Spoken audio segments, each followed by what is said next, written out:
think this lighting is throwing my face into very harsh detail. I never thought I'd see the day when I would be complaining about too much lighting, but there we go.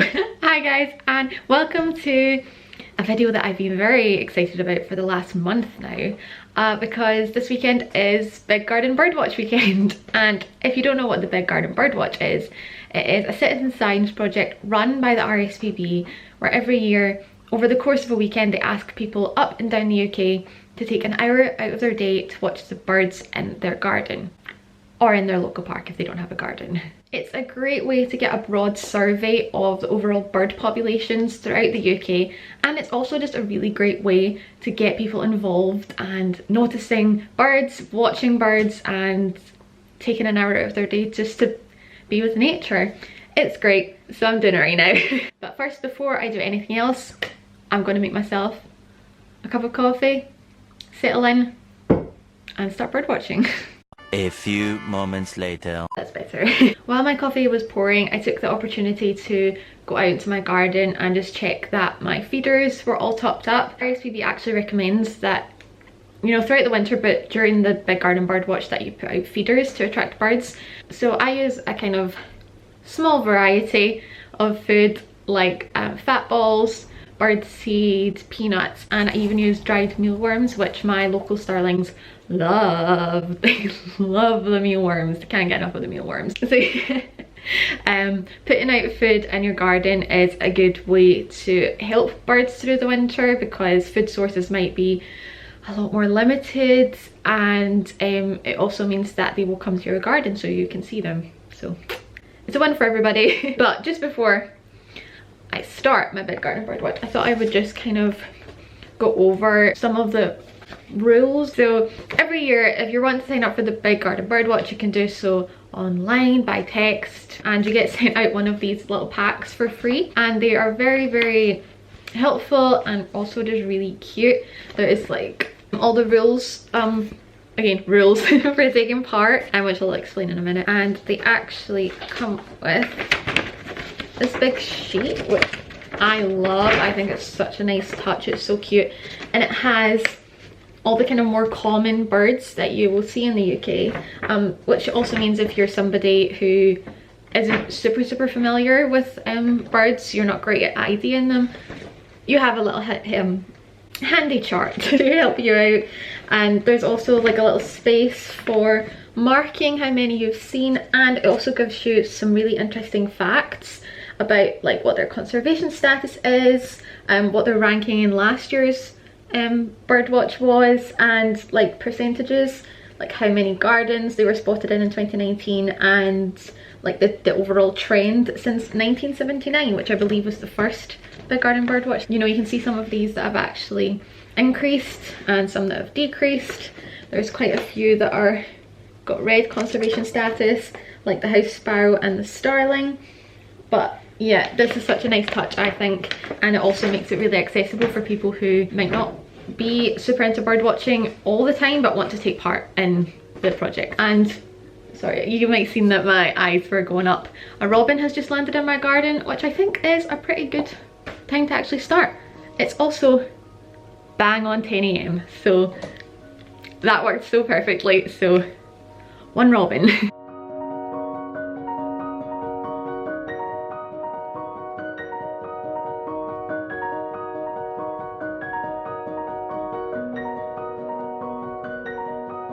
So the reason that the sheet asks you how many have you seen all at once is because that the basic kind of rule of this survey is that you don't count the amount of birds that you see over the total hour. You only count the ones of each species that you see at the one time. For example, if say 2 magpies landed in my garden but then they left, and 10 minutes later 3 landed in my garden, I would count it as 3. I wouldn't count it as 5, because it could be the same individuals that have come back with a pal. So I couldn't then say, you know, there's definitely 5 magpies that live in my area when it could only be 3, if you get what I'm saying. I mean, I know for a fact that like about 100 magpies live in my area, but you get me. You also can only count the birds that actually physically land in your garden or land in the park, wherever you're doing your bird watch.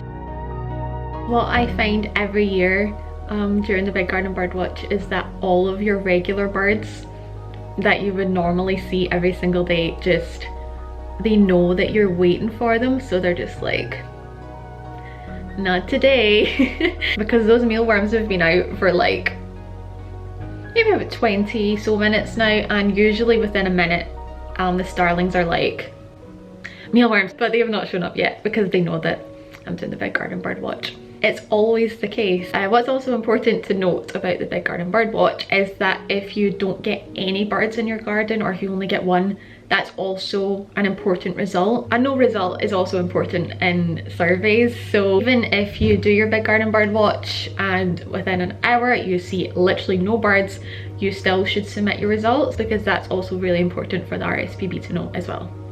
Oh, the starlings are here.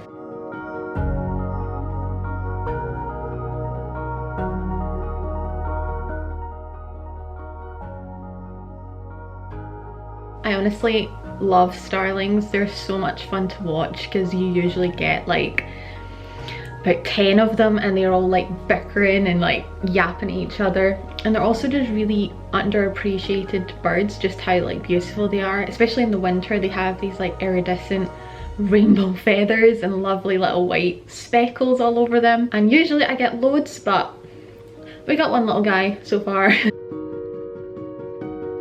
I'm actually going to hopefully assume that he left early to go tell his buddies that the mealworms are there, because there's still loads of them and usually they don't leave until they've finished them. So I have a feeling that I might be marking some more of them on the sheet later on if they come back within the next 45 minutes. We're just about to hit the halfway point and we've had nothing else, I'm afraid. They're busy off doing bird things and don't have time to visit me. We still have 30 minutes to go, so that's plenty of time for lots and lots and lots of birdies to come and see me.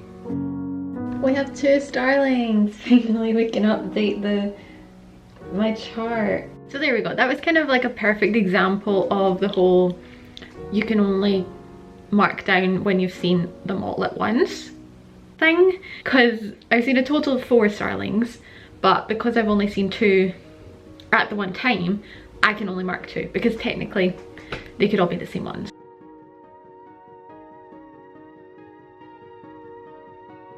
I've actually just been skulking around the RSPB website and they actually have like your history of your garden bird watches, so I was quite interested to see what I got last year, and this was the result. Will that focus on it? Is that backwards to you guys? I don't know. But yeah, I got 10 starlings, 3 jackdaws, 1 collared dove and 1 robin. It's 10:46. You guys still have time to come and visit me. You still have time.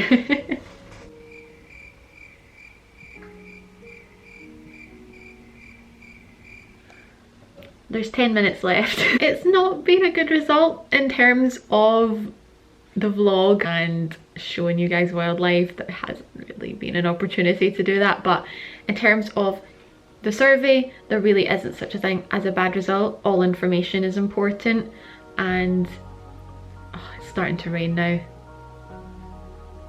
Typical. I think that's it. I think we're done. I suppose this is really the benefit of bird watching from the comfort of your house, is that I'm not out in that, so that's good.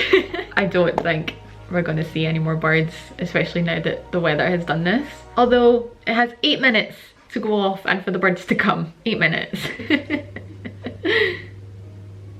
There we go. And that's the hour done.